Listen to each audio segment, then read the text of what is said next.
നമസ്കാരം. ഇന്നത്തെ സുഭാഷിതം 1217 ദിവസം.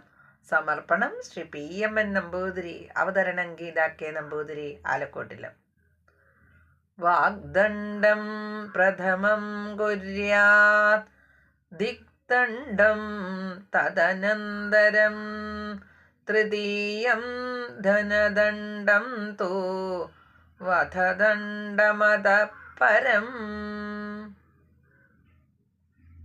അർത്ഥം: ആദ്യമായി ചെറിയ തെറ്റു ചെയ്യുന്ന വ്യക്തിയെ വാക്കുകൊണ്ടും ഗുണദോഷിക്കൽ, അടുത്തതിന് ശാസന കൊണ്ടും, വീണ്ടും തെറ്റ് ആവർത്തിച്ചാൽ പിഴ കൊണ്ടും, തുടർന്നും തെറ്റുകൾ ആവർത്തിച്ചാൽ ദേഹദണ്ഡം കൊണ്ടും ശിക്ഷിക്കണം. ഹരി ഓം. നന്ദി. നമസ്കാരം.